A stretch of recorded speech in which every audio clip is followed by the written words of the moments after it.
Prosseguindo, falei que Atanásio foi o maior opositor que Ario teve na sua jornada teológica, e sem dúvida nenhuma o foi. Porém, no Concílio de Nicéia e mais ainda no Sínodo de Alexandria, Atanásio era um jovem teólogo de 30 anos de idade aproximadamente, era diácono naquela ocasião, e no Concílio de Nicéia trabalhou como um auxiliar, como um secretário dos trabalhos daquele concílio. Poucos anos depois, quando o bispo Alexandre de Alexandria veio a falecer, foi o Atanásio escolhido para ser o bispo substituto de Alexandria. E Atanásio ele tinha posicionamentos muito mais claros e muito mais contundentes. Por exemplo, Atanásio aproveita a própria deixa de Ario, que argumentava que Deus é imutável, e Atanásio trabalha com a imutabilidade de Deus. Deus é imutável, sim, é verdade. E se Deus é imutável, nós temos que concordar com o seguinte: porque se houve um tempo em que o filho não era, em que o filho não tinha sido criado, é o mesmo que dizer que houve um tempo em que o pai não era pai. E se Deus é imutável, isso não faz sentido. Ou seja, se Deus sempre foi pai e ele nunca mudou, significa que sempre houve o filho. Não é? Ou seja, o filho é tão eterno e criador quanto o pai, por serem Deus, por ser Deus, né? Um único Deus, um único ser. Então, esse argumento de Atanásio é muito contundente. Para ele, Deus, o Pai, sempre foi o Pai, porque sempre o Deus Filho foi o Filho. Então, ambos são imutáveis, ambos são eternos. Né? Então, Atanásio foi um grande oponente de Ario. Depois das definições do Concílio de Nicéia, houve divergências de como as pessoas divina e humana de Jesus se relacionavam. E aí nós temos também alguns ensinamentos heréticos que foram tratados pelos outros concílios. Vale lembrar que Nicéia 325 e Constantinopla 381 são os concílios que definem aquele credo que nós conhecemos. Jesus é Deus de Deus, luz de luz, Deus verdadeiro de Deus verdadeiro, homousios ao Pai, da mesma substância que o Pai. Mas vieram algumas heresias que tinham dificuldade de entender como as naturezas de Jesus se harmonizavam. Por exemplo, o nestorianismo separava a natureza divina da natureza humana de Jesus. Para ele eram duas naturezas que não se misturavam, que não se harmonizavam. E Nestório afirma Maria como Christotocos, ou seja, a mãe apenas do Jesus humano. E a igreja, no concílio de Éfeso, define Maria como Theotokos, ou seja, como a mãe de Deus. O que a igreja está fazendo é mostrar que não há separação entre as duas naturezas de Jesus, que a natureza humana e a natureza divina estão intimamente relacionadas, inseparavelmente unidas de modo harmônico e pleno. Portanto, a igreja afirma que Maria é mãe de Deus, é mãe desse ser ao qual a igreja tem como divino, cuja natureza humana e divina não se separa. Maria é mãe desse ser, da sua encarnação e vinda terrena aqui conosco, né? Também tem uma outra heresia sobre esse assunto das relações entre as pessoas de Jesus, né? Repetindo, as pessoas humana e divina de Jesus, que é a ideia do eutiquianismo, de Eutico, que dizia que a divindade de Jesus absorveu completamente a sua humanidade.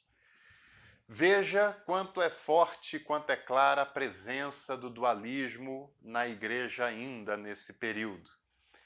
Porque todas essas heresias são sempre no sentido de menosprezar a sua humanidade para afirmar a sua divindade. O eutiquianismo dizia que a natureza divina de Jesus anulou a sua humanidade, absorveu a sua humanidade, de tal maneira que ali não tinha mais um ser humano, era Deus totalmente sem qualquer outra manifestação humana da pessoa de Jesus. É claro que esse ensinamento é rechaçado também. Desde Tertuliano, a igreja entendeu que o pecado era a maior desgraça a acometer o ser humano. Sendo assim, a soteriologia passou a enfatizar a salvação como a libertação do poder deste mesmo pecado. E aí, claro, se a igreja entende Jesus como Salvador, significa também dizer que ela entende que Jesus veio para libertar o homem, o ser humano, né, do poder desse pecado. No contexto político e social, aí já na Idade Média, o contexto da Idade Média ajudou a criar um clima de pessimismo com relação ao ser humano e à vida terrena. Esse cenário foi, por muitas vezes, caótico. E, de fato, na Idade Medieval, a expectativa de vida era de 40 e poucos anos, as pessoas comiam precariamente, eram subnutridas, subalimentadas, as pessoas eram expostas às pestes, por exemplo, a peste negra do século XIV matou 1/3 de toda a população da Europa e várias outras pestes e mortandades que tiveram ao longo da Idade Média.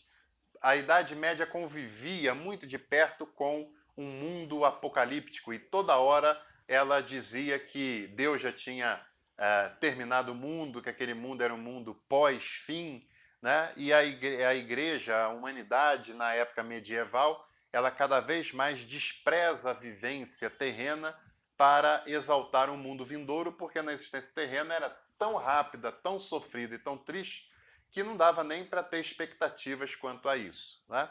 E esse cenário ajuda a desenvolver uma cristologia também pessimista, como, por exemplo, Anselmo da Cantuária, que elaborou o conceito de satisfação.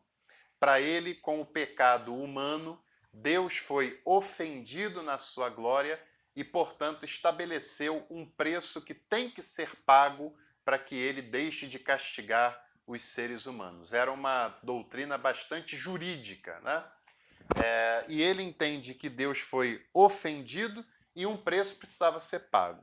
E aí Jesus morreu para pagar esse preço, já que os seres humanos não tinham como pagar. Só a partir daí, no século XI, que a igreja vai começar a dizer que a morte de Jesus foi uma morte substitutiva e expiatória, porque quem tinha que morrer eram os seres humanos, como esses não podiam fazer isso, Jesus fez no lugar deles. Até o século XI a igreja não acreditava assim.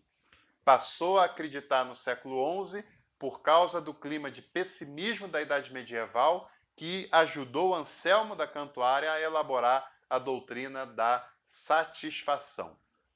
Leia um livro Adeus à Morte Sacrificial, da editora Vozes, que pode ajudar você a compreender melhor essa questão e qualquer dúvida podem nos perguntar também.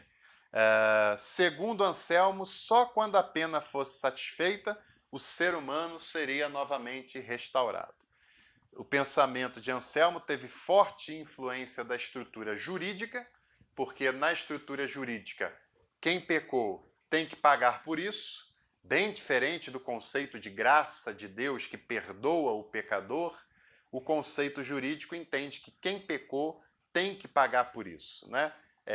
Por exemplo, nas leis do nosso país, quem cometeu um crime, como é que a lei fala? Ele tem que pagar pelo crime que cometeu. Assim, o nosso amigo Santo Anselmo entendia a salvação. O ser humano pecou e ele tem que pagar por isso. E o Evangelho nos mostra que o ser humano pecou e, se ele se arrepender, ele encontra em Deus a graça que o perdoa. A parábola, que a gente chama de parábola do filho pródigo, é um sinal claro disso. Tomás de Aquino discordou de Santo Anselmo e afirmou que Deus era sempre bondade que se derrama para as pessoas. Deus não se mantém apenas em si, mas se une ao ser humano para a sua salvação. Ou seja, a vinda de Jesus não foi para pagar um preço impagável, segundo Tomás de Aquino, mas foi porque Deus é bom e Deus não se contenta em ficar apenas nele, ele veio para compartilhar da sua bondade, do seu amor, do seu perdão gratuito, da sua generosidade para conosco. Para Tomás de Aquino, Cristo é a fonte de toda a graça e bondade de Deus em favor dos seres humanos. O efeito salvífico chega até nós através da fé, do amor e dos sacramentos.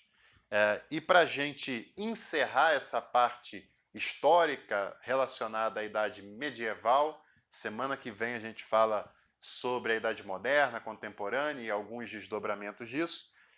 Uma outra proposta cristológica medieval foi a de São Francisco de Assis, que entendeu o relacionamento de Jesus com a humanidade como um discipulado radical que nos envolve totalmente, que envolve todas as áreas da nossa vida, todas as nossas decisões e que espera de nós uma atitude concreta diante da fé e diante do mundo no qual estamos inseridos e, consequentemente, diante das pessoas que ainda sofrem, padecem, ainda não conhecem da graça de Jesus.